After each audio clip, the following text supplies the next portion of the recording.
What's good, people? Welcome back to another episode of it is quality over quarantine, but we got to change the name because none of us are in quarantine anymore, and it's just a weird thing. It was a cool play on words when we started. Now I'm kind of over it. So any ideas for a new name change, hit me up. We'll let you know. But yeah, man, we got a special guest today. Goes by the name of Essa. How you doing, brother? Yes. I'm very good, man. How are you? I'm cool, man. I'm cool. How you been? Alright, let's I guess how you been finding this whole kind of pandemic time lockdown business? I mean, first and foremost, I'm safe and healthy. My loved ones are safe and healthy for the time being, so I'm blessed in that respect, and I know lots of people who can't say the same. Yeah. So with that said, I can now moan about like the things that annoy me.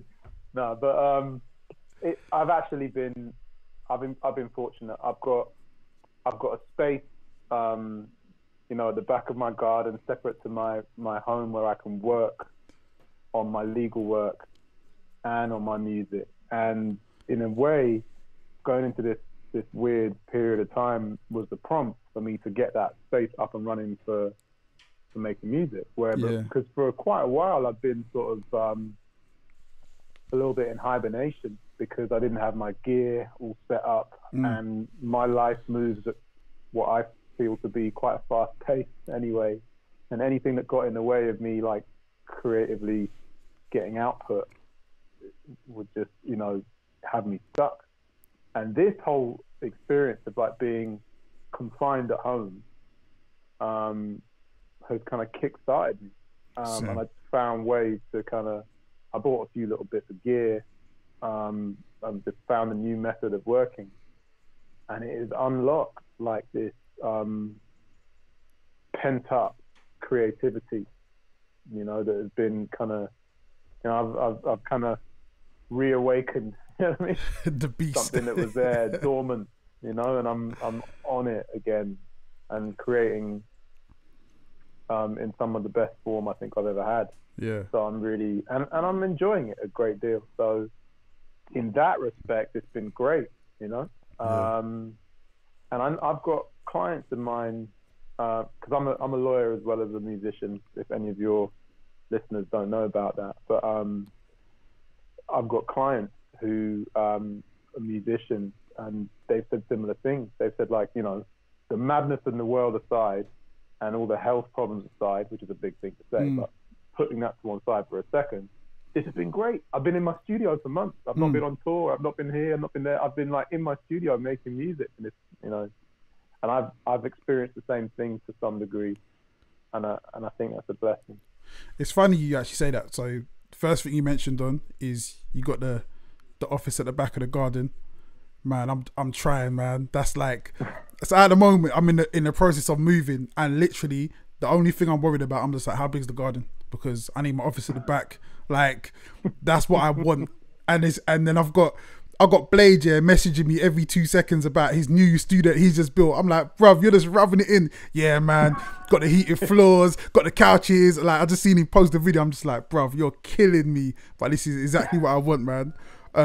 Yeah, so that's the aim. But also, you just mentioning about how you feel as a creative and other creatives having similar experiences. Almost every creative I've spoken to has said the same thing. So they've said this time has been kind of like a good time for them to get more creative. And I think it's kind of triggered something in my mind. The way I'm thinking about it is like the world is changing, and being a creative, it allows you a certain level of flexibility in what you do, to be able to do it whenever you can. And it's almost like the real world is so rigid that it doesn't allow you to be creative in normal times. So this whole thing where it's like it's turned the world on its head for a lot of people who are in traditional jobs and traditional career paths. It hasn't been a great time for them.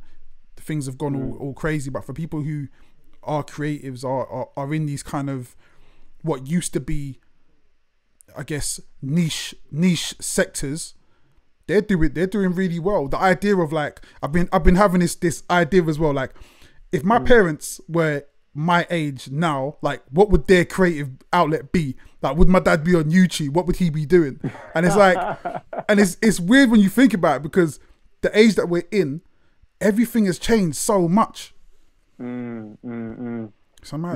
I mean, for me, I think that the space that this created to be like, right, I'm in this room that I'm sat in right now. I'm in this room and I want to create music. What am I going to do?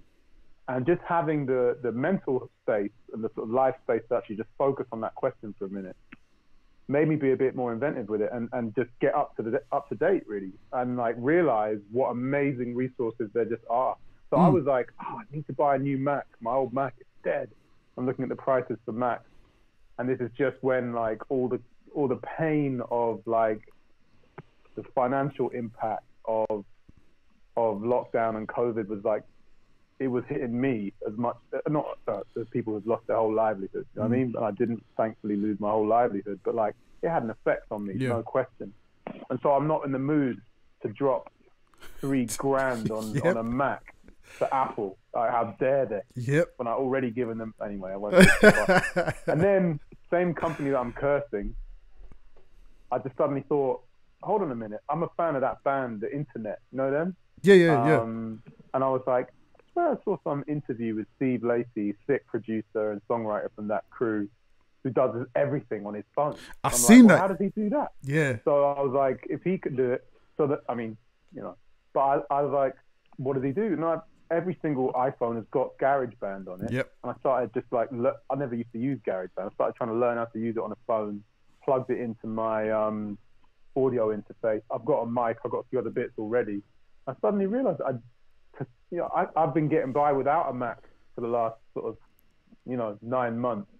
And I've made more tunes than I did in the last, 9 years before that, maybe. And it's like, you know what?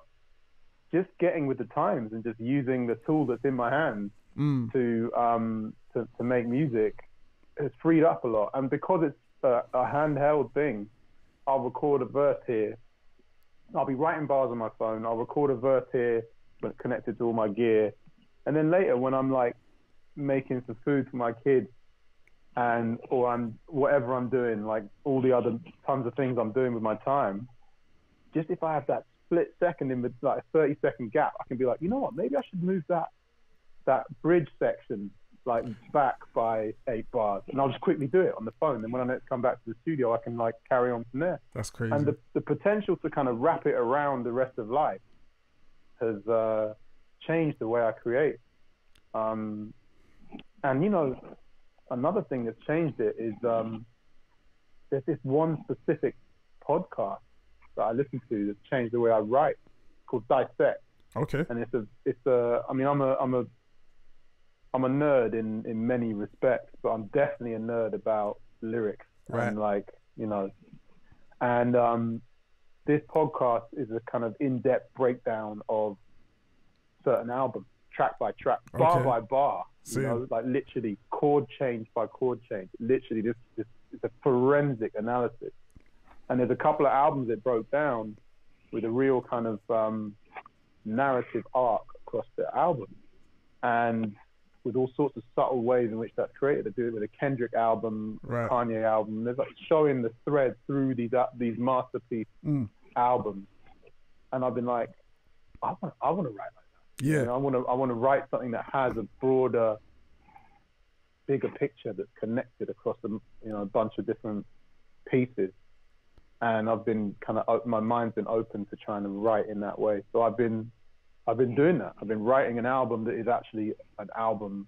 It's a piece of work as a piece that with that common thread through it, more than just these songs sound good together. It's like I'm delivering a whole message across the music and the lyrics and all sorts of other stuff, like throughout a whole body of work. And that's something I wouldn't have been doing before this period, like spending time listening to that podcast and reflecting on these kind of things. So it's been an interesting time.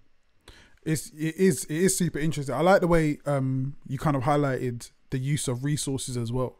I think that's something that a lot of, so I work with young people, and one of the things that we had as soon as we went into lockdown, they couldn't come to the studio, so GarageBand was one of the things I was telling them. Yo, you got a phone, you got a GarageBand, all right, cool.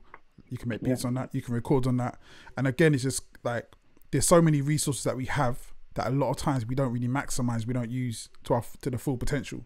And I think it's because we're so used to things being a certain way, and you know, if it's not this way, we don't want to do it. And I've been doing my own recording, producing, all that kind of stuff since, I don't know, what, 2012, maybe 2014. And so to me, I'm like them, what's it called? Those doomsday preppers. I'm like, I've been prepping for ages, and then when it all shut down, I was ready. I'm just like, what? Okay, this is what I do. Yeah. I marvel at your ability. I mean, you're literally, you're a powerhouse. You're inspiration with that, bro. Thank you, man. I mean, I'm like, how do I get to learn how to do it like Genesis does it? I'm like, how does he do that, bro? I'm like happy that I've started writing one album. You put out what? How many? We did two. In the time that I've been even thinking about. I did two, but I've got another two sitting here as well, which is really annoying. There's not enough time in the year to drop them, but yeah, but the rest of us to shame it's that. There, bro. Do you know what it is though? It's like it's that whole thing of just necessity. Like, how can I? And I'm a control freak as well, so it's like, how can I take the power out of this person's hands? So I'm in a situation where I got to go across London to record. How can I change that? How can I make that different? All right, buy a mic, do that. Cool. Right, I've got that. I still need beats, man. How can I do? All right, cool. Let me make my beats. All right, cool. I've got to send it to an engineer. How can I do that? Then the videos, like, how can I? And to me, it's always a case of like, it's a double-edged sword, and I wouldn't say it's the greatest thing to do, but for the way that I work, it's been able to work quite well up until a point. It gets to a point where you hit that point of diminishing returns, and it's like, okay, you need other people in the team to move forward. But in this situation where I'm seeing artists that couldn't get to the studio or couldn't shoot videos because they couldn't get their team, to me, I was just like, oh, okay, let's bang out an album real quick. We got 8 days. That's easy, man. And like, to me, bro, that's where, you know what I mean? Like I say, I'm a doomsday prepper, man. I'm just in my little hole. Like, I'm ready for the nuclear war.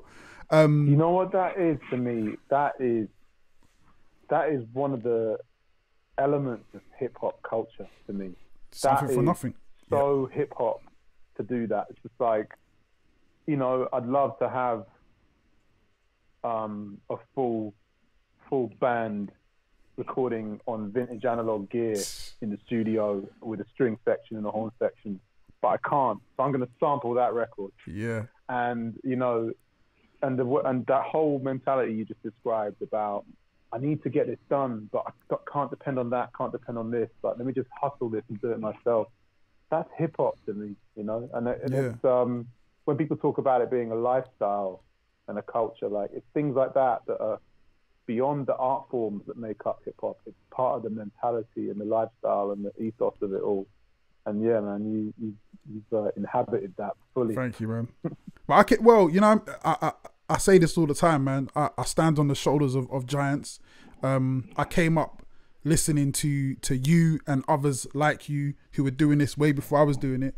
How did you get into hip hop? Like, how did you get into rapping, and what was the journey into doing becoming what you became? So I was at boarding school. I went to a private boarding school away from everything I knew and all the people I knew, and used to listen to music as a way of reconnecting with the world, and in fact, just figuring out my identity as a person as well. Hip hop welcomes outsiders, and I've definitely always felt like a bit of an outsider. So I just got into hip hop through just listening whilst away from the world, in this kind of, different space. And I remember like I got two older sisters, and all my music tastes initially were formed by just hand-me-downs from them. Yep. And I remember I had like, I hope I still got it somewhere, but I had a Frosties pack with a flexi disc version of I Know by De La Soul. Or maybe it was Magic Number. I need to find this record, bro. But like, it's off the back of inside a Frosties pack, there was a little flexi disc record of that. And I love that. And the Three Iron Rising album I was well into from that. And then a little further down the line, one of my sisters bought me Snoop album. It was when Snoop's first album came out. Right. And then I was like, okay, I now like hip hop, and that's what I'm all about. And that stuck for like a lot of years since. So that's how I first started to get like into just liking it. And from there, from when I listened to it, I would listen to it obsessively, like not just like, oh, I like that record and I'll play it and that's a cool thing and people, you know, like I was just a geek on my own listening obsessively to this stuff.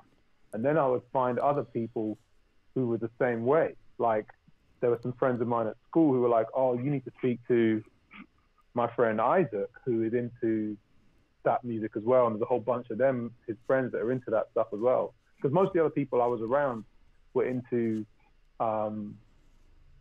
like Britpop and trance and like nothing against all that stuff, but it was whack. Yeah. For me, yeah. It's probably brilliant, you know what I mean? But like, I was like, why would you listen to that when you could listen to The Chronic? Yeah, it's crazy. So then I was like, oh, there's these people who like the same stuff as me. So I would come back into London and meet up with them. And then in that crew was Divide.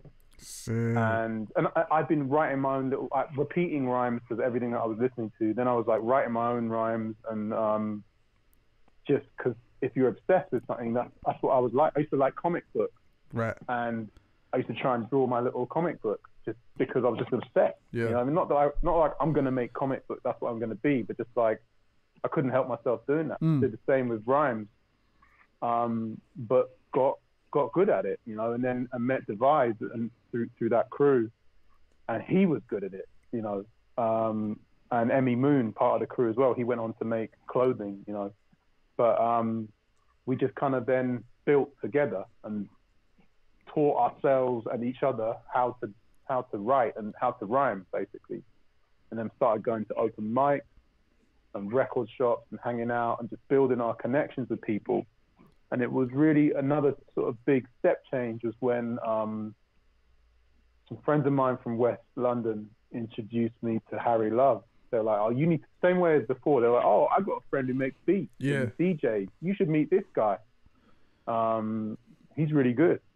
So we went to meet, and there was an immediate connection, like on a personal level. But like he was the same as us, but with the beats and the DJing. Yeah. And as we were with, I mean, I say the same. He was already like smashing it on a level that was way beyond what we had, in the sense that he was part of the best crew. He was doing, you know, all sorts of big things. But just mentality-wise, creativity-wise, we were on a similar wavelength, and it was a, you know, perfect match. And he introduced me to a bunch of people, and things just kept kind of rolling from there. The same feeling of enthusiasm and just being obsessed and being a kind of nerd and fan for this culture just drove me to keep doing more and more stuff. And it just kind of one thing, it feels like for me, one thing just led to another until eventually I was like putting out records and doing my thing. That's crazy, man. Like, so in around that time, yeah, so let's say around 2003 to like 2004, 5, those times, yeah.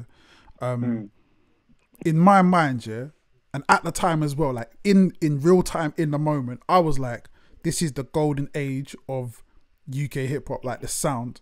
And I remember someone telling me, one of the guys who was at the label that I was, the first label I was working with, and he was just like, what, you think that? And I'm like, trust me, like people are going to look back at this time and be like, I can't believe this was just these kind of things just happened. I remember the first time I went to WKD, and what happened, my brother, he'd been there like the time before, And he's come back, and I'm like, oh, where you been? He's like, yeah, man, I just went to this UK hip hop club. And I was just like, what? Yeah, man, like Skinny Man was there, Task. I'm like, wait, what? Like, we talking about? He's just like, yeah, man, everyone was just there, just jamming. Like, I was just like, no way.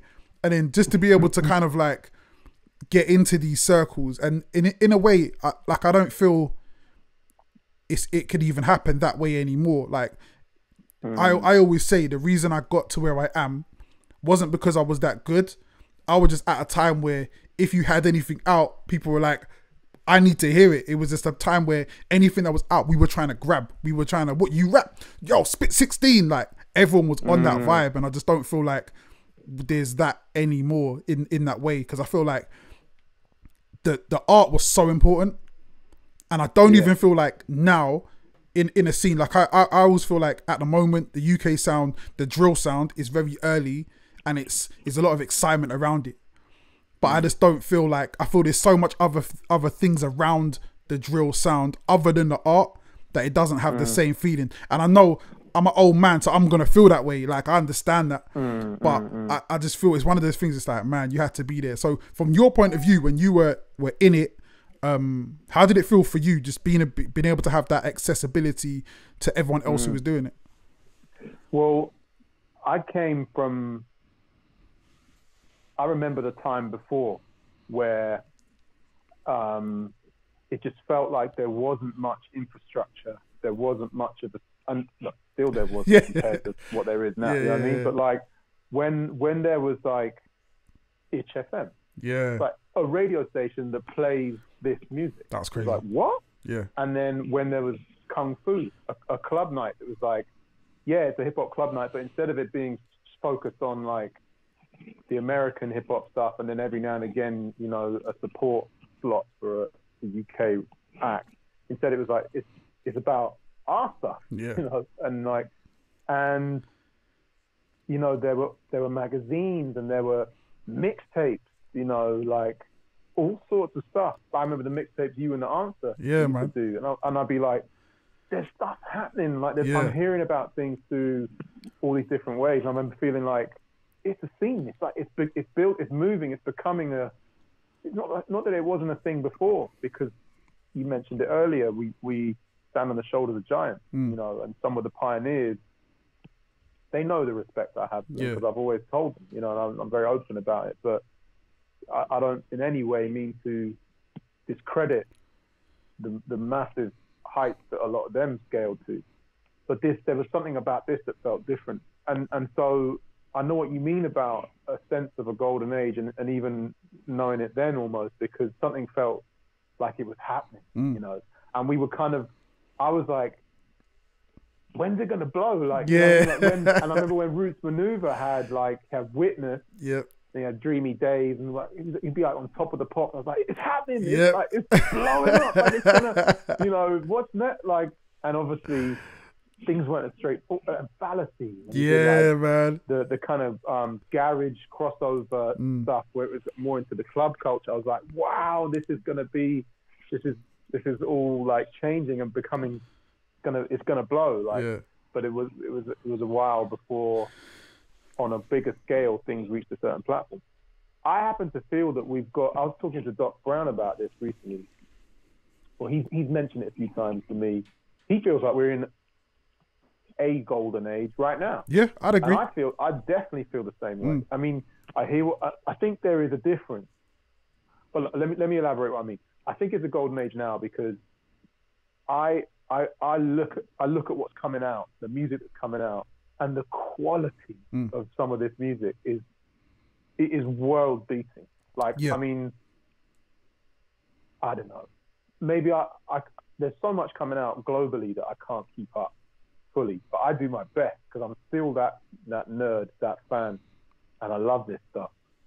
And so I listen to a lot, and I think the quality of some of the best stuff we've got here is the best in the world. I don't think I think it's, you know, with a couple of exceptions of like Kendrick Lamar, it's an alien, you know what I mean? And there's a bunch of other people like that who's just like, that is just top level stuff, like, you know, state of the art.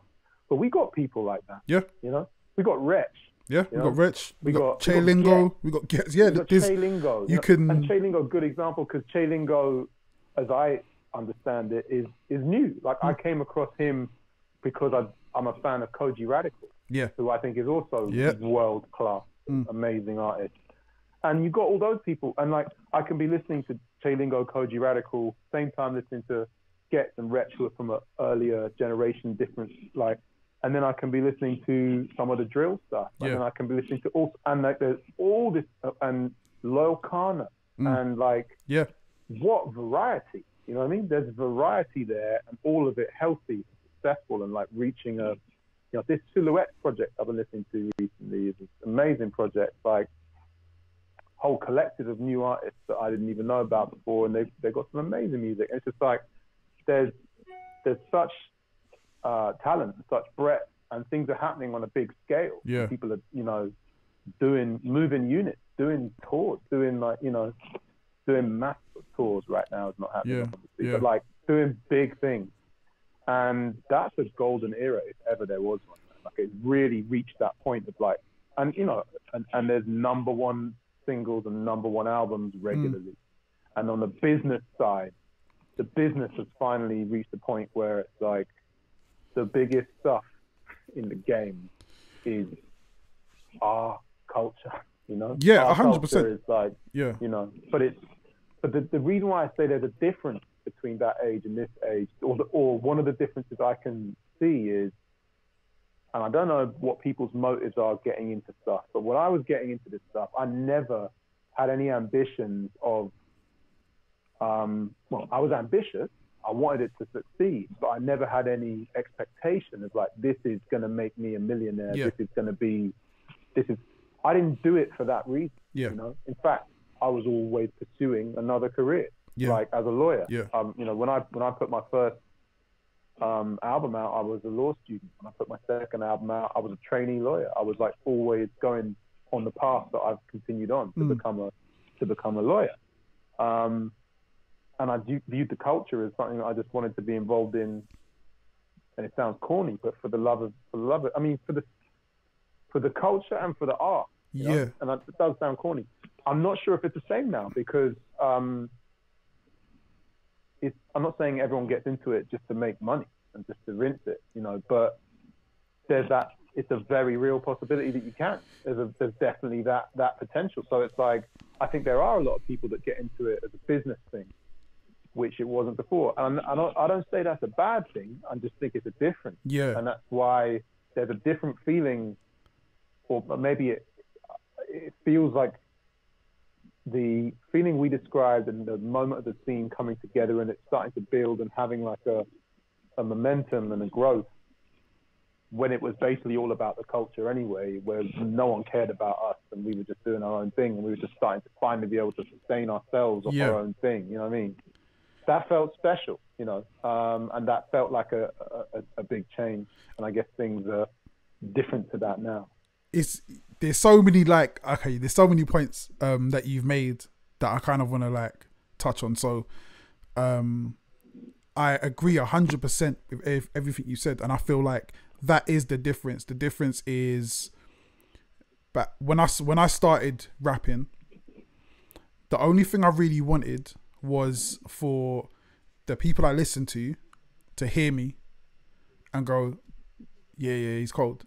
Like that was it. Like that was like, to me, that was it. And when we would have our little writing sessions or we'd be writing, it'd be, I don't know, 5 of us in a room. All I'm trying to do is kill everyone else in the room.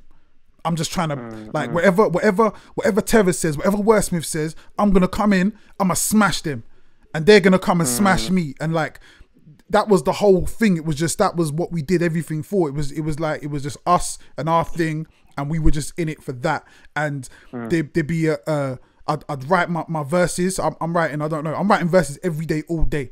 Anytime you stop me, I got 100 bars for you. Like anytime.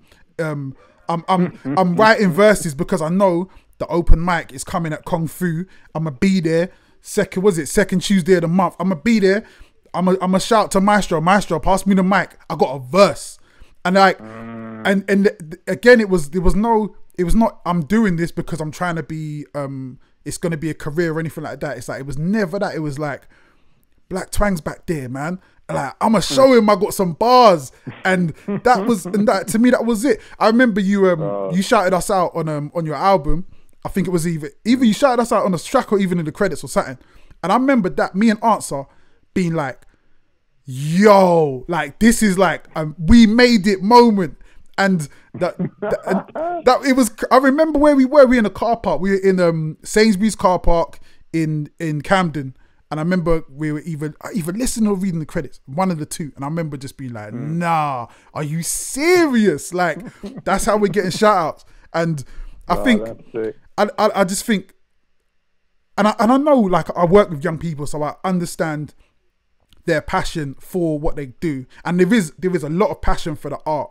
But one of the things is it's always underpinned by, if I can do this well, this can change my life or bring me to it somewhere else. And I don't think we had that. So it was really just, nah, man, we're in this for being in it. And I feel like sometimes, I say this all the time, and we speak about this all the time when we talk about just the journey. The journey is the destination. And sometimes when you've got the goal and all you're thinking about is the goal, I want to get there, you miss out on these little bits. And for us, all we had was the journey. And it's, yeah. That is what you said right there. It's become a big part of my life philosophy at the moment, you know, in terms of like trying not to focus as much on end goals and on like specific outcomes and targets and things, and, you know, specific ambitions as my basis for happiness and satisfaction. Because you overlook the beauty that's right there. And actually, maybe I am an old man looking back nostalgically. I can't help it when we have these kind of conversations. Yeah. And when I look back at what we had in that time, I'm like, wow, because some of the dynamic we just described doesn't exist now in the same way. Like, it's just, and even the state of the infrastructure and the technology and the platforms through which you release music, like the fact you could press up records, stand outside a club and sell them, or, you know, all that stuff, like, it doesn't really work like that anymore. And you know, there's a beauty to the simplicity sometimes of some of that stuff and the directness of it and the personal nature of it. We didn't know how amazing that was and how rare that was. And, you know, so I do feel that same way, man, for sure. And, you know, that thing about recognition from your peers, or not even from your peers, from your heroes. Like, you know, when Black Twang, like, knew who I was and even better, like, showed me respect for my craft, I'm like, what? Because he's the reason I do it. Because I listen to Snoop and the Chronic, whatever, all these things, and then I saw a Black Twang video on MTV Base one day, and I was like, what? My jaw hit the floor. I was like, what is this? You know, and I searched the whole of London till I found the 12-inch in 4-Star General in Camden. Sick. And I was like, this is the thing, man. This is it. Crazy. And now I know that guy. I mean, you know, I can't believe that he's a person that I know. Yeah, 100%. Same as Snoop Dogg. Yeah, I mean, like, it's like he's just a mythical being. You know what I mean? So he's Black Twang, bro. You know? It's so funny, right? So the first time he was performing at Kung Fu, and I'm like, right, I need to get on an open mic, man. And so this is how cocky I was, right? So Black Twang is getting ready to perform, yeah, and we're gonna do the open mic or whatever. And I've gone up to him, I'll be like, yo, check me out, man. I'm about to get an open mic, man. I'm about to do my thing. And I mean, like, and he's just like, all right, cool, whatever. So I've jumped on stage, done my little verse, whatever, and then got quite a good reaction. And then I've kind of come off. He's like, yeah, man, you're right. You're good. And I like that just carried me, because the first time I ever recorded an actual song, so I used to record onto cassette, right? And the instrument I used was I think it was Red Letters. And that was the first thing I ever recorded as like Genesis Elijah. And so he was like crazy hero of mine. And then I was a couple of months later, or maybe it might have been a couple of years later, or a year later, I'm performing at Mass in Brixton, and Black Twang was there, Fallacy was there, and there's a whole bunch of other rappers were there as well. So I'm upstairs in like that little green room, little dusty green room, and I'm chilling there, and with my missus, and Black Twang's walked in, and he's looked at everybody, and he seen me, he's like, Genesis Elijah, you say it? I'm like, no, I'm trying to hold it down. Yeah, like, yeah, safe, man, cool. And everyone's looking like, who the hell's this man? That Black Twang just said hello to you. Like, what's going on? And it was nuts, man. One of them nuts. Like, I'll remember that forever. He's done his. He did what the song he did? I Ain't Done Too Bad. Way. You know what I mean? I still would like be that sort of starstruck feeling or whatever. Yeah. I don't know if any of these people know that, but I still feel that 100%. whenever I chat to them. 100%. I'm like, what? It's weird. It's weird. I mean, it's not weird. It's only right. These people really, they were giants. They are giants. You heard his new tune. His new tune is a banger. It's crazy, man. Yeah. Bruv, man, listen. Let me just let me flex a little bit. Man played it to me out of his car the other day when I met him for the video shoot. You know what I mean? And even that, when I got back in the car, I'm like, I called my missus, like, yo, man, I just chatted to Black Twang for like an hour, man, just outside his car. Just like, damn, man, it's crazy. But yeah, he's a big up Black Twang. He's a killer, man. Mine, man. But where do you think? So this idea of we were in like you said. Things were going right, so we were seeing things happen. We were seeing like Roots Maneuver do big numbers. All these guys were doing big numbers, but then somehow like it didn't get to where it is supposed to be. And how do we make sure that the place we are now, we get where we're supposed to be? And is there a danger of it still going left? There's massive differences. So it was like a independent, self-built industry with its own rules. Eventually reaching a scale and like a energy where it was like, more of the world actually took notice and like started to buy into it. Whereas the way the industry is now, with a lot of the artists that are breaking through, I mean, they're signed to major labels and they're priority acts on the major labels. And me and my work that I do as a lawyer, I work with many of these people, with many of these artists and many of the labels and publishers and all that. And this is not some outside. There's definitely, the culture is still, to some extent, it's not like it's at odds with the industry, but like the culture has a strong identity and a real meaning. And if you don't get that, if you're not of that culture, if you don't understand that, then you'll never really fully be a part of it effectively. Even if you are writing massive checks and even if you are distributing the biggest record or whatever, it's like you need to understand that culture to really be accepted by it. But it's that way around. Like it's like the industry has to lean towards the culture to really kind of to make that work. Whereas before it was like the culture was desperately trying to like somehow be acknowledged by the industry. You know what I mean? Yeah. And I think there's something different there.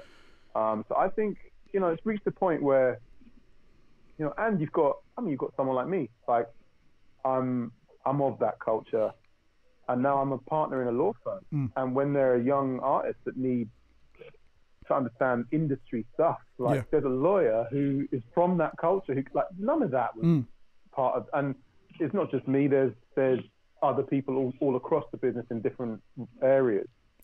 Not enough, and that needs to change and improve, and there needs to be more diversity and growth and all of that. But like, it's just a pure demographics and passage of time thing that, like, I think, there's more scope for that stuff to work well. Like you have a Stormzy because you had a Kano, and and then you had a Kano because you had a Fallacy before, and on and on and on all the way back. You know what I mean?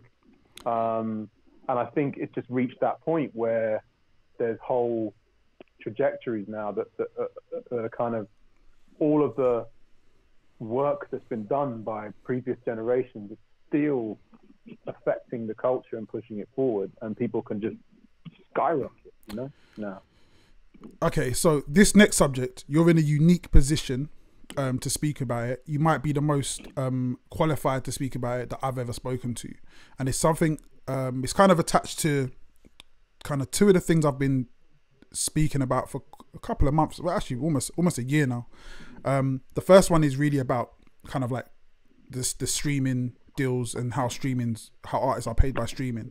But what's linked to that is the deals that artists are signing now, and the deals that artists have signed in the past, and how they fit in with this new way that we're the way we're consuming music. So there's a disconnect. So the other day there was the parliamentary review on streaming and how labels pay artists, and one of the things that kept coming up, and obviously, you know, you know this better than me, is deals that don't reflect the industry now, and that aren't helping artists at the moment. One of the things, obviously, because we're dealing with COVID, so there's no shows. So now we have all these artists who were making money in other ways. So they were doing their shows and their merch and all that kind of stuff, and not having the best deal from sales of music didn't really hurt you too much, because it's just one of the ways you make money. Whereas now people are really needing that money to, you know what I mean, to live, and it's just they're not having it. So it's highlighting the fact that a lot of these deals aren't good deals, but at the same time, this is industry standard across the board. Oh man, it's a fascinating subject, and what I will say is that there's definitely been change. Yeah, you know. Yeah. I mean, I've been practicing as a lawyer in this space for over 10 years now. Right. And during that space of time, things have transitioned to where, from a point where streaming was an idea almost, to the point where streaming is the main platform. And the shift from an ownership-based model of consumption to an access-based model, i.e., I got all my records on the shelf right here, and I also used to collect downloads. Right. and now I don't really collect in that way. I just consume through streaming. You know, that shift is a very fundamental shift. The shift in the way that the deals work has not yet been as fundamental as that. But there's been a shift. There's definitely been a shift. But amazingly, well, it's not amazing when you think about what it takes to shift the ways of working of an entire industry. But it could look weird to people from the outside of our industry looking in. The kind of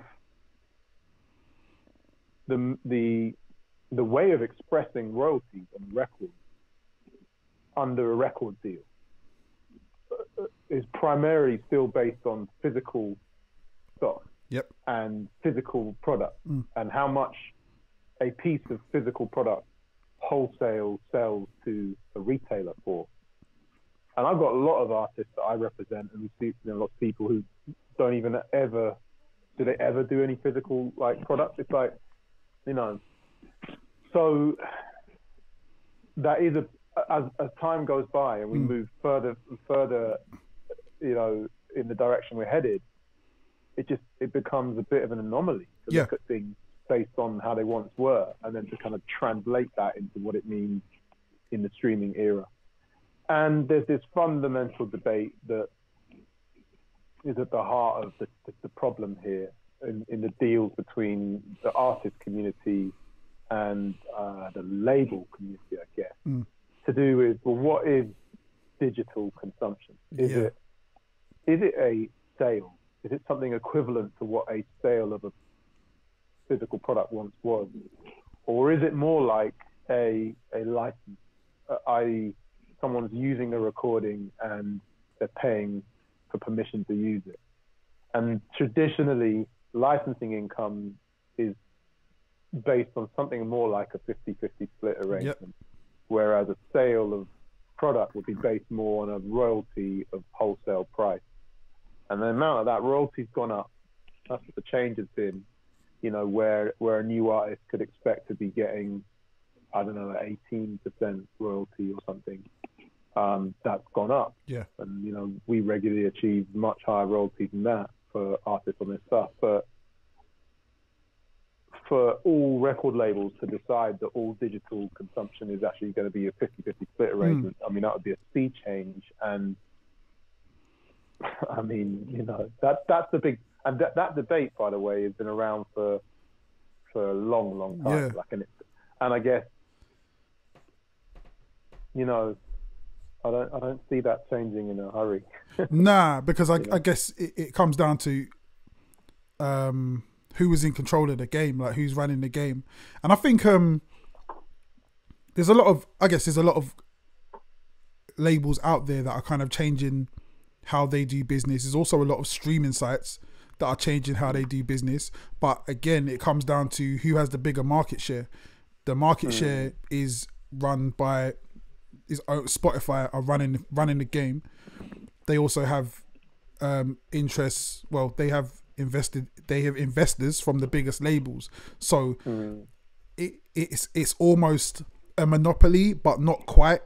And I think the part that a lot of artists don't understand is it's not really about the artist, it's about the consumer. So it's like, well, what's the best way? Like, how do we prefer to consume our music? I don't want to have to go to no shops. I don't want to have to download nothing. I want to go Spotify. I want to play the latest. What was I listening to last night? Juicy J. I also know it's out. Cool. I want to click. I don't want to have to do more than 3 clicks to find what I want to look for, and I want to play it. That comes at and again, it comes down to how much are you willing to pay. Obviously, as someone who's an artist who understands what it means to someone to make money from their music, and also somebody who has the a little bit of extra money to spend on it, if they said to me, right, from now on, Spotify's £50 a month, I'd be like, and it means artists get more, I'd be like, all right, cool, no problem. But the majority of people are never gonna do that. So no. And the disruption that came with digital technology just being like, bam, like, and suddenly it's like, whoa, the industry doesn't know how to, you know, adapt to that yet. Set an expectation in the minds of consumers. Yeah. Where it's like, well, I just want all the music I want now. Yeah. And like you say, within 3 clicks, I want it all. I want it all now. I don't want to have any hurdle between me and get, you know, I don't want to have to pay anything for it. Yeah. And that, I think, you know, it's been a massive shift to get to a point where I think quite a lot of people are willing to pay a subscription to a streaming service to get stuff. And it's been made, those platforms, those services are good product, great products. Yeah. They're great, you know, they're really enjoyable, they're really clever, they're well put together, they serve the consumer really well. Yeah. And it's a combination of that and it being basically just a bit long to do piracy. Yeah. Like it's actually a bit more long to, like, I mean, maybe I say this because I've no interest in it. You know what I mean? Maybe there are people who are really interested in like circumventing the system and then don't find it long. But it just seems so easy to go on a legitimate source for music, and it's become normal and become like understandable and accepted to do that. Yeah. And I think that's what brought growth back to the music industry. Like it took to the record industry. After a long time of suffering, that industry got back into growth because, you know, this stuff came of age, and the way people consume and behave, you know, evolved. So it's fascinating, and you know, there's more change to come, I'm sure. You know, like disruption's continual, and I think there are people out there who are saying things like we said. You know, why are deals structured in what is in some ways an old-fashioned way? Why is it like? Why isn't the slicing up of the pie done differently? And there are people out there who, whenever that's the case, there's people who are out there who will say, I'll slice the pie differently for you. Yeah, man. I'll offer you this. There's these very interesting companies that are like, want to keep ownership of all your rights, want to keep the lion's share of the royalties, you want this, that, and the other. Like, okay, we'll make that work for you, and use us to get your music out there. But I guess it remains to be seen whether some of these slightly different models like become the norm. You know, it's funny because I'm like, I always look at what the guys at the top are doing and how things are working for them. So a really interesting one is Busta Rhymes, yeah. So oh wow. So you're looking at someone who's come from major label background, but for the last decade, he's been doing it through Empire and independent, which is basically as an independent artist. And so I'm always kind of looking like, right, if you're doing that, there's a reason you're doing it. There's a reason it's working for you and how you're making it work. And then I look at artists, West Side Gun, who just came out of his Shady deal, and I look at that and I'm like, right, there was a reason for you signing the deal in the first place, but now you're seeing it's not working for you the way you thought it would work, because of how you do business. And I just, more and more, I'm seeing, number one, people who are signed to labels wanting to get off the labels, and more people wanting to go independent. And again, like, the market's the market. Like you always say, the market dictates what people do. You mentioned earlier when streaming happened, when there was a massive disruption in what the major labels were doing, and for a little while it seemed a little bit shaky. And I feel like we're almost getting to a point now where it's getting a bit shaky again, because you're seeing so many artists have these conversations. You're seeing Kanye post his contract like up on socials, man. I got a copy of his contract. I was looking through that. I didn't know what I was looking at.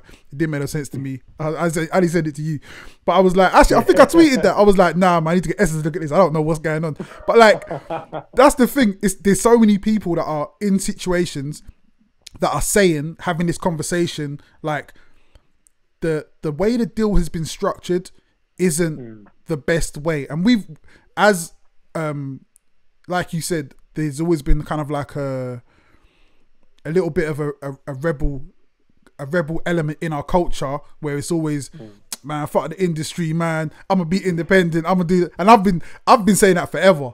Like, I've always been that way. But even before I even knew why I was supposed to be that way, I just heard it was like, is that the thing to do? All right, cool, I'm gonna do me. And really not understanding why a label deal can work. As I've got older, I've understood it a little bit more. But I still see that there's such a distrust of the industry as a whole, and more people are deciding, nah, I don't want to do it that way. And more labels are deciding, nah, do you know what? There's a better way for us to do business. And we're seeing way more of the, like you said, the 50-50 splits, the allowing you to have your masters back after 5 years. Like, let us make our money, let us get our money back and a little bit more, but you know what I mean, you can have yours back, and just be more ethical with it. And I think we're seeing that across the board in all kinds of businesses, like just being more ethical. Yeah, I think so. I mean, I wonder whether it's driven by the ethics or just driven by competition and the market, always, and the way that the market moves. I mean, look, again, part of my outlook in life these days is it's very rarely binary. You know, it's very rarely like one thing. It's probably both those things, the different, and 10 other things as well that are factors towards why things change as they do. But one of the things I find interesting is, like, you know, I know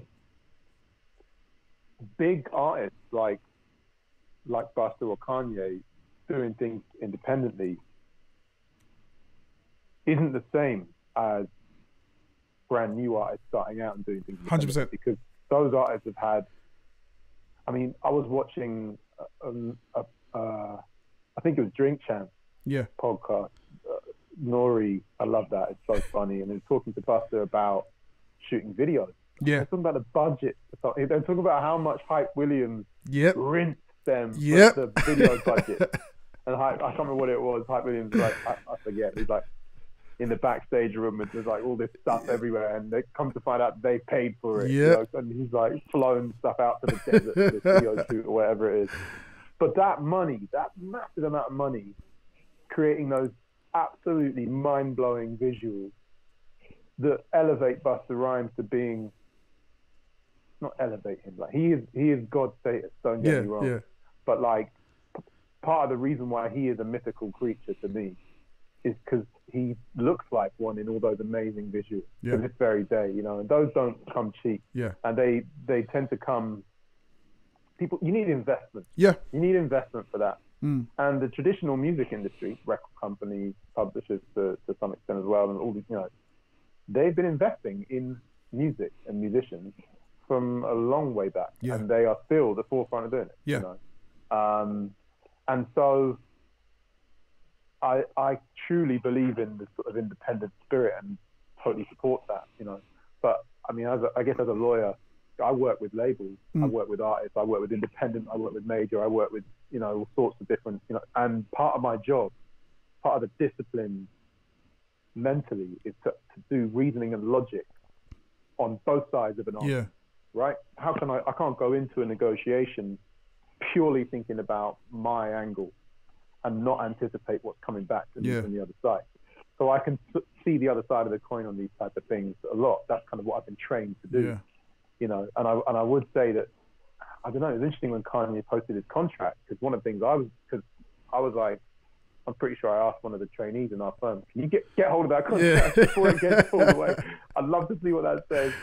But one of the things I'm aware of is that, you know, some of the money put on the table for some of those deals. Serious crazy money. And I don't know. I guess I don't know what his point was, because he rarely makes a straightforward point in a straightforward, logical, reasoned way, because that's not the kind of character he seems to be. And he likes to be provocative. So maybe he was just being, you know, whatever. Like, but certainly when I looked at that, I was like, hasn't he just decided to sell for $12 million? And at the time, you know, I'll sign a new record deal if you put $12 million on the table. You know, that sounded like a good deal at the time. It sounded, I'd sign a record deal for $12 million right now. This is the thing, this is the thing. Joe Budden, he had such a good point, and he said, companies don't know what to do when you don't want any money. Right. And yeah. I feel like that's the difference. That's the switch that's happening, is once artists understand or have the space to go, oh, do you know what? This is what my art is worth. And obviously your art is only worth what someone's willing to pay for it. That's cool. But the place we're at now, when we go back to the beginning of our conversation, we talk about resources, you're in a place where the resources you need to get your creative art to the people who want to hear it, there's the barrier to entry is as low as it's ever been. It's not free, but it's as low as it's ever been. So you're in a position where you can do so much, and what your art will be worth in the future is going to be way more than you're being offered right now. And I think with Kanye, what Kanye was saying was, I took the 12 mil, whatever, or same with Joe Budden. We took the 6 million, but we made you 100. And the next deal you're coming with us, you're giving us, you know what I mean? You're not giving us what we deserve. And it's the industry has been very it's been swayed one way, and I feel like we're in a position now where the education is becoming a thing, and even understanding what it can be in the future, understanding what your art is actually worth, but also having somebody on the other side to go, you know what, your art is actually worth this. We're gonna try and give you as much as we think you're worth. And did you watch the Dave Chappelle? He posted up a little thing on his Twitter. I haven't. I've heard on his Instagram asking people not to watch his show because he's not satisfied with the business deal around it. Right, and it's the same thing. And again, legally, it's fair. Like you signed the contract. This is what we told you we're gonna give you, but it's that whole thing of we're gonna give you something. It's like you got a little kid and you're like, I'm gonna give you. I used to do this with my sisters when they were little. I'm like, listen, yeah, I'm gonna give you this big 50p, yeah, and you just give me that paper because that's not really worth anything. You give me the paper and you can have that. And they're like, all right, okay, cool. And it's that whole thing is like not understanding what we're doing, and there's so much miseducation. I keep telling this. I get that. I keep telling this story. Yeah, when I signed my publishing deal, right? So my publishing deal was with university in Spain, yeah. So they flew over, came over with the contract, right? Big thick contract, and I had to sign every page. The whole thing's in Spanish, yeah. See, I definitely needed you then, bruv. Like I can't speak no Spanish. But again, I was just like, yo, man, the money's good, isn't it? Like, I ain't got to do. It was nothing to do with like my actual Genesis Elijah stuff. So I'm just like, man, you can have what you want, innit? And luckily, it kind of worked out. But again, it's that whole thing of like, I was young. I didn't understand really. I say I was young. This is like 10 years ago. I was still 30. Yeah, like, but like, I'm saying there's so many people in that same position that, yeah, man, the deal looks good, but it's fair. It's legal, but it's not ethical. Look, in theory, that's true, and in fact, in many cases, I'm sure that's true. But when you're talking about a $12 million record deal, believe that Kanye had a high-powered lawyer on the case with that deal. Yeah. Whose fees were probably fronted by the record company, who would like put up the part of that $12 million or maybe on top of it. By the way, I don't know if it really is 12. Yeah, we're just throwing numbers out here. But like, it part of what they offer typically is also to front your legal costs to some extent. You know, that's part of how I often get paid when I'm working for people on their deal. You know, we get the label or the publisher or whoever to agree to contribute towards the cost of us being there to support the artist. You know, it's like that's a long-standing practice in the industry, and I find it hard to think. You know, it's deeper than I was young, I was naive, I just didn't know what I was doing, and I signed a contract with no idea. It's more the case of I was young, I was naive. My lawyer probably told me that these bits of this like are important and we need to hold firm on these. Yeah. But I didn't. But I was happy to just let those go because I needed the bag. Yeah. And I wanted that money. And there's this whole thing, you know, $12 million then versus the hundreds of millions that Kanye's catalog is worth now. Again, we're just speaking in hypotheticals. Yeah. You know, I can't comment on Kanye's situation. I don't really know it.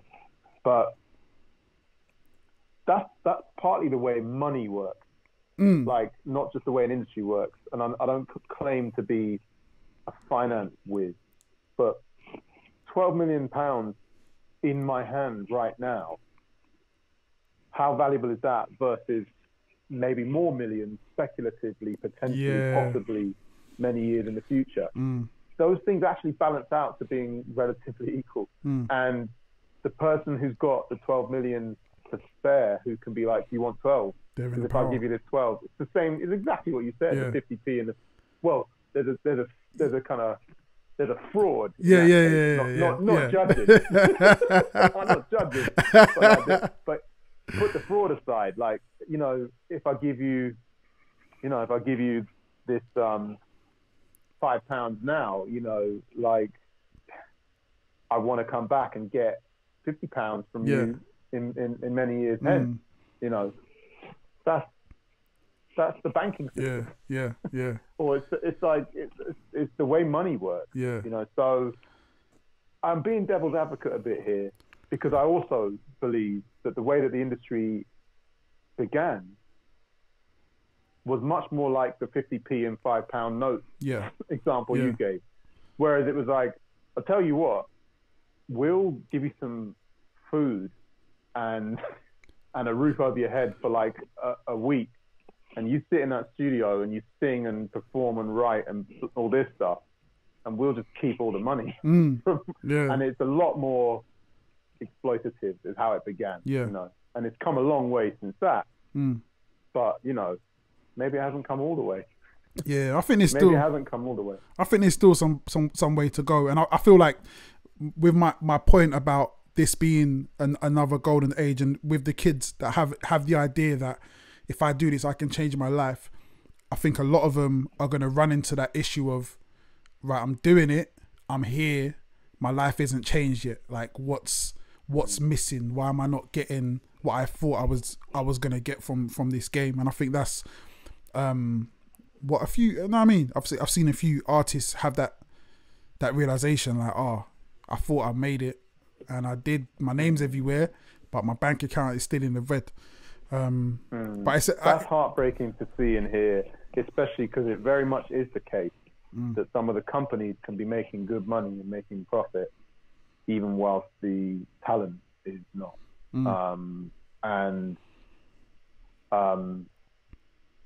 You know, there's an imbalance to some extent there.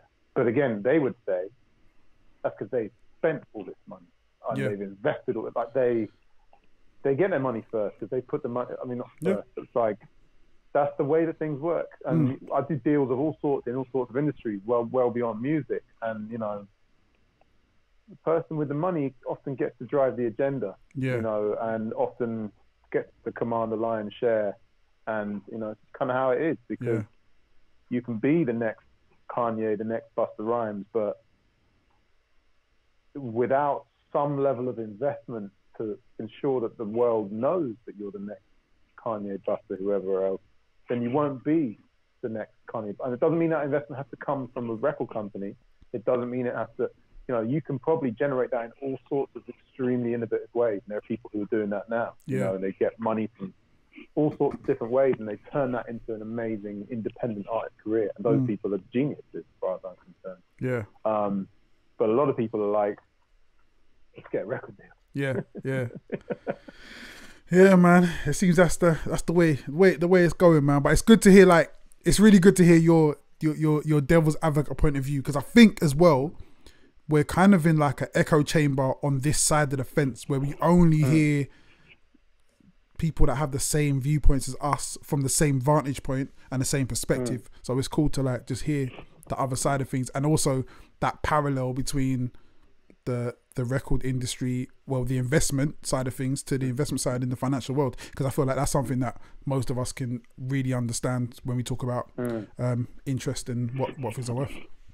Definitely. I mean, real talk now, like from when I only viewed things as an artist, I was only about how can I succeed and how can everyone else help me succeed. And a lot of art, that's kind. To be honest, you need a bit of that to succeed as an artist, because it takes this kind of deep self-confidence and this boldness and real push, and you know, you kind of need to have that quite self-centered mentality to some extent to even launch into doing it, to get anywhere with it. But no one's entirely self-made. 100%. And, you know, and it's like,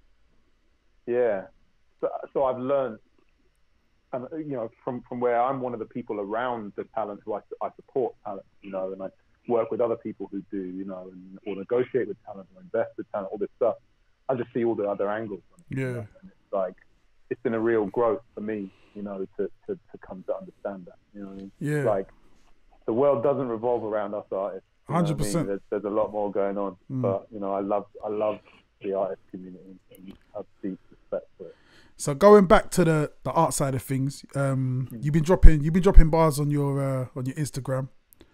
Like every now and then, I check it, I see, I'm like, nah, man, just came. It's like because you had a bit of a break from kind of putting music out, and then recently you just come back, flexing, dropping fire. It's just, again, it's part of the just adapting a bit and just trying to, you know, switch pace and also embrace and play around with what's available, you know, because I used to hit up open mics so people could hear me rap, you know, and like hopefully someone that heard me rap might help open up some other opportunity for me to do more. Like it might be a sick producer, or there might even be a label that might want to put out my record or whatever, or book me for a gig. And this is an extension of that, really. you know. Yeah. I mean, none of us can go to an open mic right now, so all you got is these other kind of forms of access, and it's just fun, you know. There's all these challenges, like people will put out their music, and it's like, jump on this and let's listen, and I love that stuff. It's fun. That's like that open mic atmosphere to me, and I kind of see it like that because ever since I switched the name I'm doing my music under from Yungun to Essa a while back. Yeah. And ever since doing that, I basically reset the clock on myself, or reset from zero. It's like, okay, now you got to start again. Yeah, man. Probably a bit of an oversight when I reflect on it, but like it felt right to me. And so when I was younger, and I was doing all these various things that got me recognized. Yeah. Because I was hungry to do them. I wasn't like scheming in that way of like, if I do this, I'll reach this level of exposure. I just wanted to throw myself into it. So I'm kind of trying to experience a bit of that now. It's like, what can I do to like get myself out there a bit? And more than anything else, like I never have stopped writing. Right. Okay. Okay. Like never ever. It's part of my lifestyle. Right. It's part of how I live. I write something every day, you know, whether it be a whole song or whether it be a line, you know, and, you know, it's just that now I'm quicker to do some of the other stuff around that to actually put it in front of people and for them to hear it, you know, and see it. And I'm just trying to learn to be better with that. And I need some lessons from you, bro. You know what I mean? To be like a bit more self-sufficient with that process, so I can be like, I can write a verse, and I can, you know, record myself, and I can actually film myself, you know, and get it out there in a way where people will see it. You know what I mean? Like that's the parts of the process I'm trying to learn, and that's why I guess it's a bit different. Like I'm putting my head above the parapet a bit more recently, which is fun. I'm enjoying it. You know, you're definitely a rapper's rapper, like. It's one of them. We have this conversation all the time with it, the God level pen, and when you dropped Justice, like listening to that was just like damn, and I think as well because it's like there's always levels to things. So I think like when I analyze what I do and what other people do, like I did a track called Burn, which is on the same subject, and my thing was like. Just super raw, and there wasn't much I guess penmanship involved. It was just kind of like I've got some stuff to say, but it's like the way you did yours was like you've got the feeling in it, you got the emotion in it, but also the level of penmanship that goes into it as well. It kind of like it hits you on many different levels, and I guess it's almost like it's funny because it's almost like becoming a lost art. And I don't see many people that really put that much thought into a verse like that anymore. And I guess it's like how you came up, so you're never gonna stop writing like that. Well, yeah, and you know, first of all, thank you. I appreciate all the kind words. And but you're right. You know, it is a bit of a lost art in some ways. Okay, I say it's a lost art. There's lyricists that blow my mind that I've never heard before all the time. You know, there's kids out there right now that, you know, that me and you've never seen that are killing it. But it's not the dominant wave within the art form right now. I don't think it's more about feel. Yeah, the feeling of this stuff is what really connects to people now. I think and that comes across through flows and through voice and texture and cadence and melody and stuff a lot more than it does through pure penmanship. Yeah. You know what I mean? But I grew up on the penmanship thing. That's what I'm obsessed with. Right. That's where I'm obsessive with this. It's like I listen deeply to what's going on with the penmanship, and you know, it just means a lot to me. Yeah. And that's how I write. That it's like that's what I do. It's what I've trained to do. It's what I've become. It's like I can't really I can't really just jump on the mic and do some vibesy, melodic, kind of flow-based cadence like type thing and just be like, yeah, I can. But when I do it, I look back at it and I'm like, you dumbed it down. Dumbed it. Yeah, it's like, and the thing is, I love some of that kind of stuff. Yeah. And there are some people who can do both. I was looking at so one of the people who I obsessively respect is Get. Yeah. And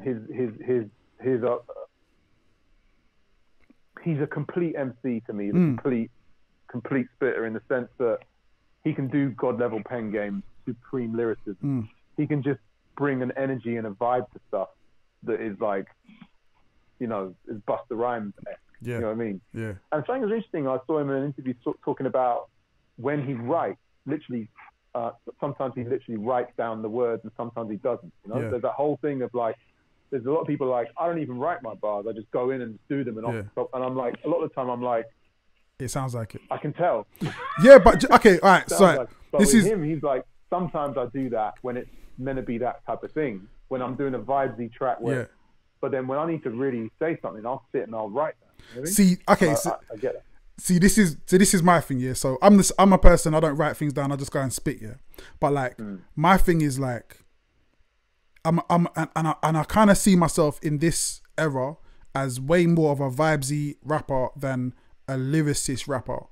But at the same time, when okay, so for instance, I just put out Man-Made Monster. So that is when I sit down and I just decide I can still, if I have to, I can still bar your head off. So then I'll go, and for me it's a reason. It's like I'm doing this just to show you I can do it. Like that's the thought behind it. But the majority of the time, I say like the 95% other time, I'm just like, I want you to feel the vibe. I want you to feel the connection with what I'm saying, not really how I'm saying it. And I feel like it's funny because to me, that's what almost killed off my love for UK hip hop at a point, because I was just like, these guys are just rapping just to rap. I'm not feeling nothing they're saying. There's no like soul in it.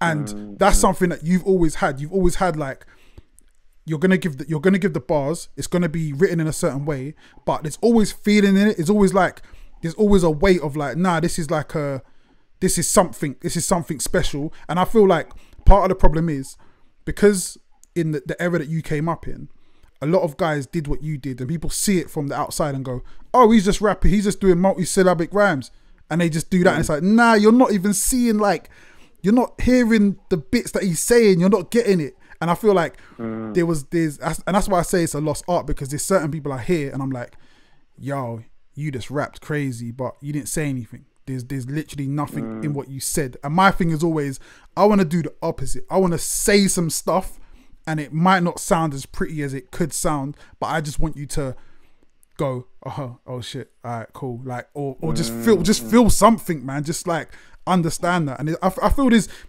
only a few guys that you can say, yeah, no, they can really put that together, man. I mean, I totally get what you're saying, and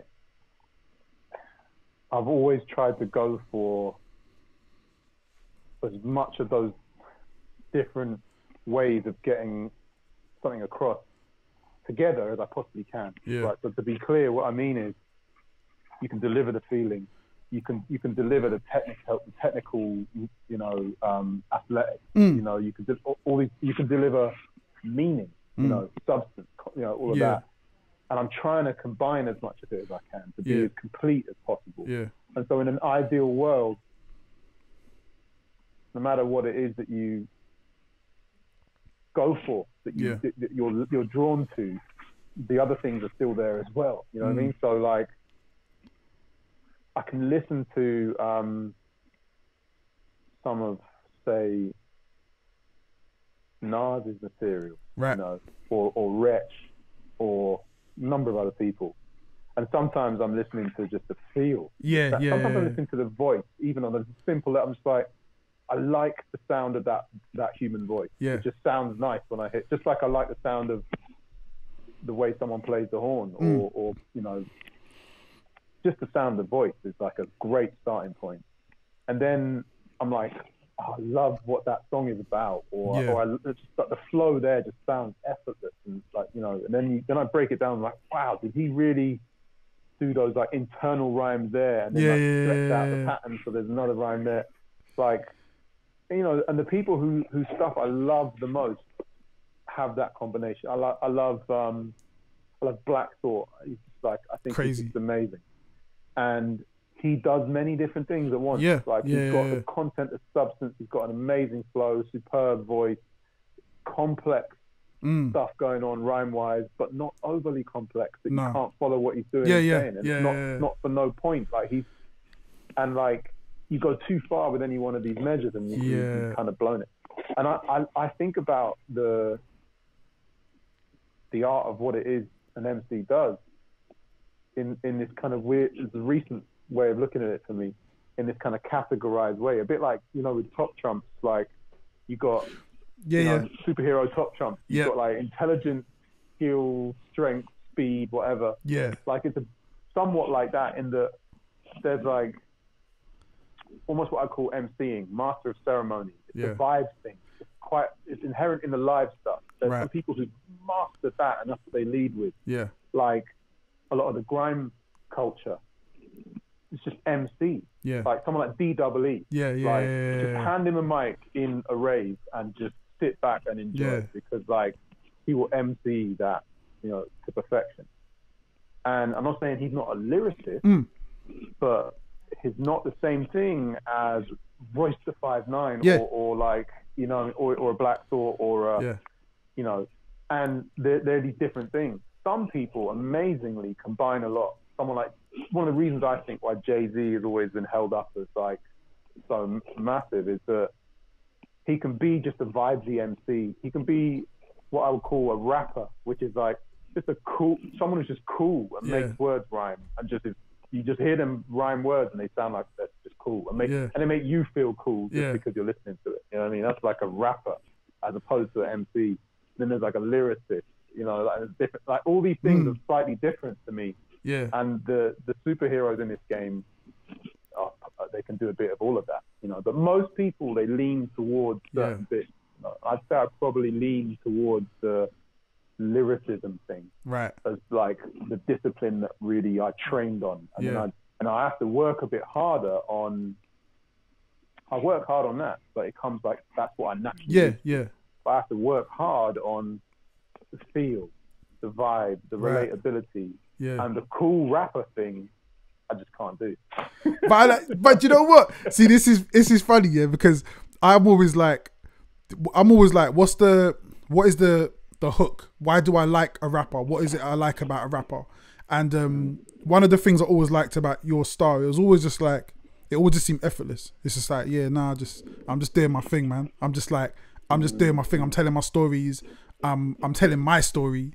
And to me, it's almost like you, and as I get older, I kind of realize what it is. So it's this idea of self-awareness and going, nah, this is me. I am this. And it's funny because if I listen to my old stuff, I'm like, you were trying to be Kalashnikov there. You're trying to be Skinny Man there. You're trying to be, I can see what you're trying to be, but that's not you. And it's only like the last 10 years that I've been in a space where it's just like, oh yeah, you found your voice and you found what makes you you. And I think like with your style, and especially like kind of early when I first started listening to you, I would always hear you around alongside other rappers as well, and just seeing how, and again, one thing I used to love about the UK hip hop scene, I still do, everyone's so different, and you coming in doing your thing is way different than what Black Twang does, but it just fits so perfectly in the landscape of the game. Yeah, it's so interesting you say that, because I've come a real journey with that, in the sense that without even realizing it, when I came out the gate, I was really being myself. Certainly the myself I was at that time, you know what I mean? Like really, and wanting to stand out, and wanting to stand out by being myself and doing it my way. And you're like, you know, in particular, I remember a lot of the UK hip hop stuff at that time had quite a moody, dark kind of feel and sound to it. And I just wanted a colorful, bright, uplifting feel to a lot of my stuff to set myself apart. And also because as a character, like, that just was more relatable to me. Yeah. And even the music that I loved, it was more, I loved, you know, the native tongues and the G-funk stuff and, like, you know, all of that sort of stuff. I mean, I like, you know, I used to like Gravediggers as well, but, like, you know what I mean? It's like, I loved all of it, but I just wasn't hearing as much of some of the stuff that I loved in things. So I did that, and naturally was like my own thing, my way, my style, my feel, and it stood me apart. And then I was like, how do I get bigger now? I need to be a bit more like this. I need a club tune. I need to have a club tune. I need a radio song. I need this. I need that. And I was wrong. Yeah. And I actually, what I needed was to stick with what is good about me and my artistry, and stick with who I am, and just hone that down and just refine and improve and expand that, and just get that down to a fine art. Yeah. And there are some people that have just nailed that. Jest is a good example. Yeah. Like, he is just so consistent. Yeah. And that's why he has an enduring, loyal fan base of people who know what you're getting when you want a Jest record, and what you're getting is his thing. Yeah. It's his thing. Like, it's the way he does it. And it's kind of different to how everyone else does it. It's just his thing. And it's like, so it's kind of that. And I feel like just recently I've come to understand all this stuff a bit better. And I'm trying to get back to just purely focusing on what I bring to things and how to make that work, rather than how can I turn myself into what does work. You know what I mean? Yeah, man. It's tough. So it's important, you know, and it's also, I don't do it for any other reason than to express myself in a way, to be honest, these days, because I'm blessed to have a successful career in another field. Yeah. And I don't need to sustain myself off my music, but I'm still drawn to do it in the same obsessive, nerdy, geeky way, because that's who I am. And so I've got these kind of rules I've set for myself. It's like, remember what it is that I'm doing it for and why, and also remember, like, what it is about me, you know, that makes people have ever responded to my stuff. Like, why do people listen to my stuff? Why do people like the things of mine that they've liked the most? They've liked it because it's me doing my thing well, rather than trying to do something else, you know? It's really hard. It's hard, man. It's hard to do on your own. Yeah.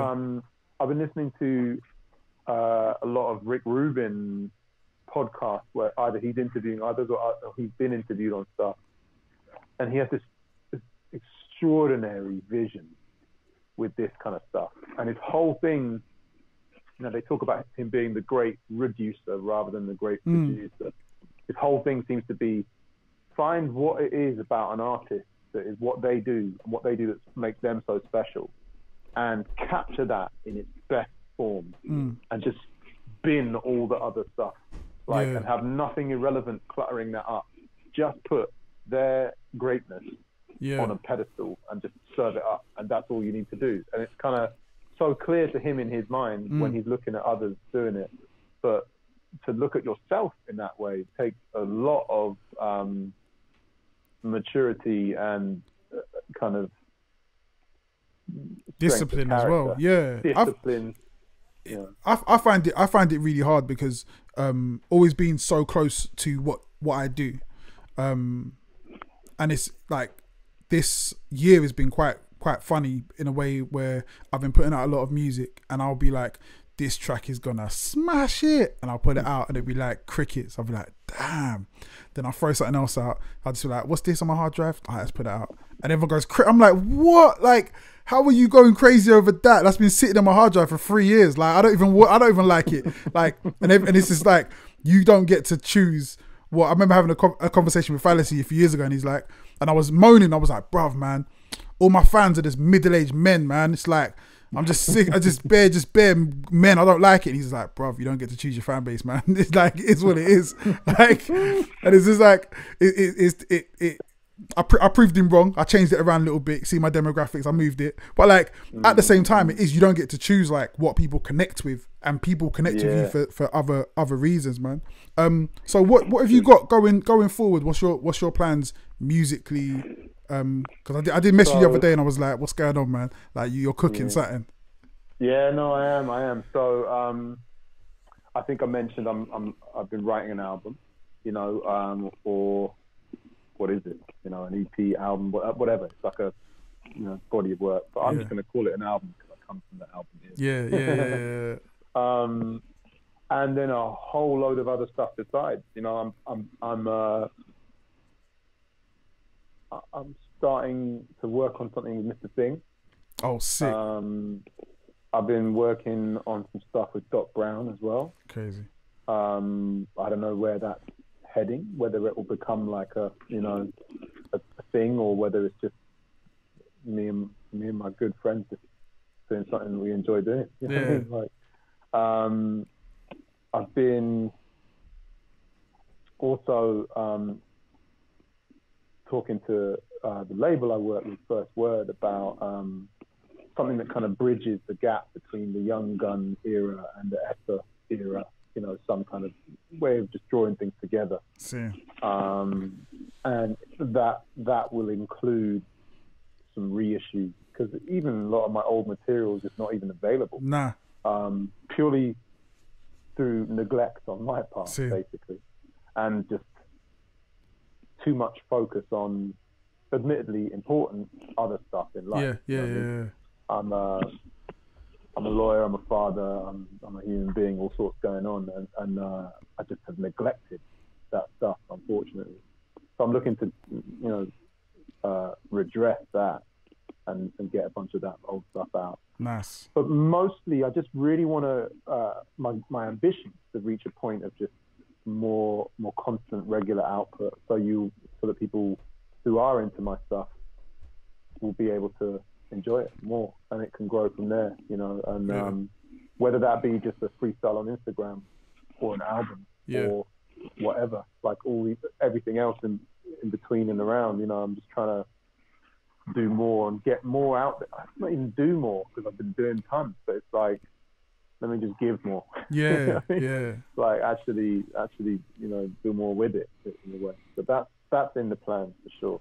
You know. Nah, that's cool, man. It's good to see, man. I think especially we talk about a lot of times our heroes, the guys that we kind of came up under, not doing it as much as we wanted them to do, and the reason is always the same. The reason is everyone has real lives. Everyone's, you know what I mean, everyone has their careers, they have their kids, and it's cool to see that this rise in technology, this lower barrier of entry, has allowed some of the people that we really want to hear from, it's given them the space to come back and do what we want to hear. And I love the idea as well that there's no rules anymore. You just do what you want to do, and if people feel it, they'll come. You know what I mean?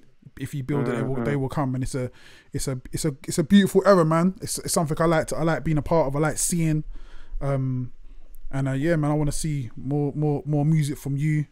And yeah, man, that's the goal. And look, you know, my outlook has changed. Where one time I was just like, how can I make as many people as possible be into this? Whereas now, like, the people I actually want to connect with are the people that want to connect with me. That's it. Like, there's somebody who will be listening to this conversation and who will have got this far through it. You know what I mean?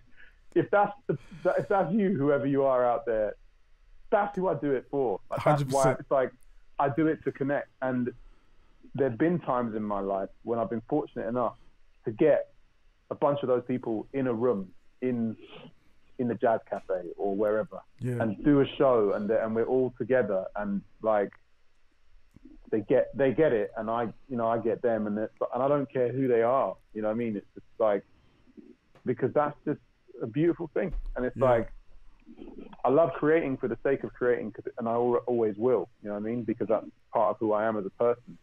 But if you do it in a vacuum and no one ever even hears or sees or knows of it, then actually it's very unsatisfying. So it's important that there is that connection.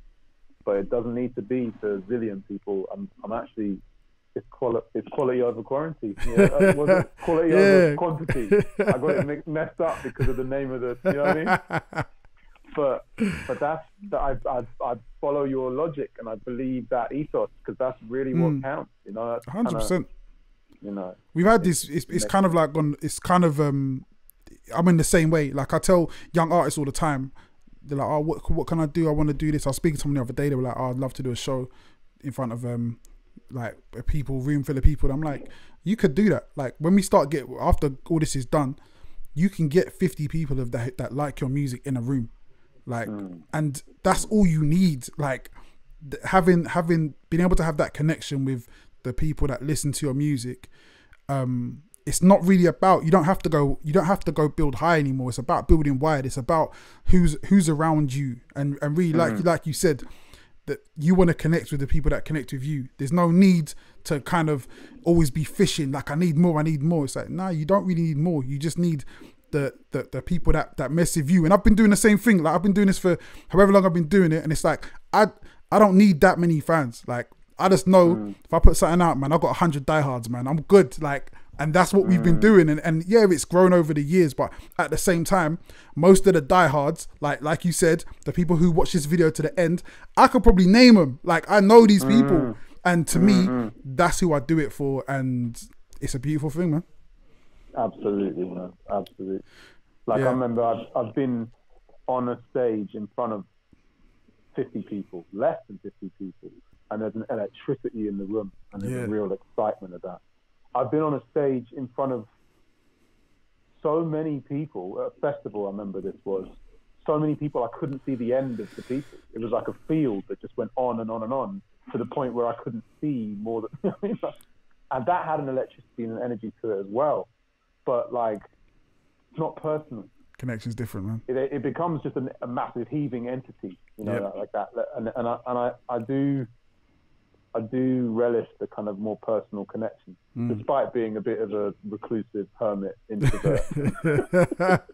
I mean, maybe because of that, I relish the personal connection to some extent. So yeah, there's definitely, that's why I'd bother. You know. There's definitely something you touched on something there. There's definitely something there, man. But we'll get to that another time, man. I want to thank you for your time. It's been cool, man. It's been like, you're one of the people that I've wanted to have a conversation with. There's so many people in this game that I came up listening to, but I've never been able to have like just straight up conversations about this industry, this game. And obviously you being one of the most knowledgeable people, not in just the art side of things, but in the label side of things, the contract side of things as well. It's been super valuable, man, and I thank you for it, man. Man, thanks for having me. It's been a real privilege, a real honor, and it's just fun to talk to you and to, you know what I mean, to connect on these things. And blessings and love to you, man. I hope the whole thing thrives. Good to see you thriving, my brother. Thank you, man. Thank you. But yeah, I don't even need to do my goodbye because it's not even live. Oh, this is so sick. Yeah, that's sick. Let me just do it. Actually, I could do one after. Yeah, man. Nah, bruv. Thank you for that, man. I'm gonna put this up on Friday. So cool. Yeah, man. Yeah. Thank you so much for your time and just the input, man. It's sick. It's a real pleasure, man, and it's good to connect, and let's connect more. You know, it's something that I'm remiss in you know, not doing enough. It's like maintaining good links with all of us. Yeah, man. It's man. important. Just on a personal level, it's just good to catch up. You know what I mean? I linked with Kaiser recently, and we did a record together. Sick. Like, we did the tune, he just like bodied it straight away. And then it was like, he's like, have you ever heard this Lupe song? And I'm like, you know what? I don't really listen to Lupe beyond the first 2 albums. I've never really heard it. He's like, what? Listen to that. And I was like, have you heard this? And literally, it went on until it just had to stop because of responsibilities in life. And it reminded me of just that. I used to spend my whole time doing that. You know what I mean? And I probably still would if I could, you know. It's deep, man. It's deep. But yeah, it's love for the game, man. But I think it's one of the things when you start speaking to people that actually love it the way you love it as well. It makes way more sense, man. And it will just, you're like, okay, I remember why I got into this. I remember why I love it. I remember why we have these mad conversations that last for hours over who's the best MC and what album was the best. Like, man, it's a good thing, man. It's a great thing. It is. It kind of makes us all feel a little bit more sane. Yeah, nah, for real. But yeah, man, the next deal I get, man, I'm hollering at you, man. Bro, anytime, please don't don't feel like you don't have that support mechanism there. I'm there. And I've done it for lots of people. You know what I mean? Like, you know, you wouldn't be the first to holler at me. You know, cool. I'm more than happy. It's part of part of the reason I do that stuff, or part of the blessing I have through that. Yeah. Is I can help people when they need help, and it's like, you know, that's important to me. You know? Man. So man, I'm there anytime. Holla. Wicked, man. Bless, brother. Well, brother, enjoy the rest of your evening. Love to you, your family, and likewise, brother. We'll see each other on IG. Peace. Love, brother. Man. Peace, brother. All the best.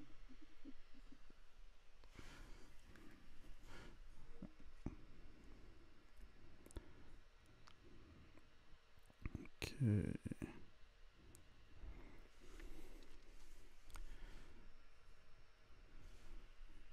Yeah, that was amazing, man. Big shout to Essa, aka Yungun. Go follow him on his socials. Go check out his music, new and old. This is somebody who I class as a veteran in the game of UK hip hop and hip hop worldwide. Someone who has done a lot for this scene, not just artistically, but also, like he said, as a lawyer, in his day job, really helping the community to do better and to be better educated in how we move forward in this scene. So love to my brother Essa, and we will be back. So love to my brother Essa, and yeah, man, I'll catch you on the next episode. But until then, stay blessed. Peace.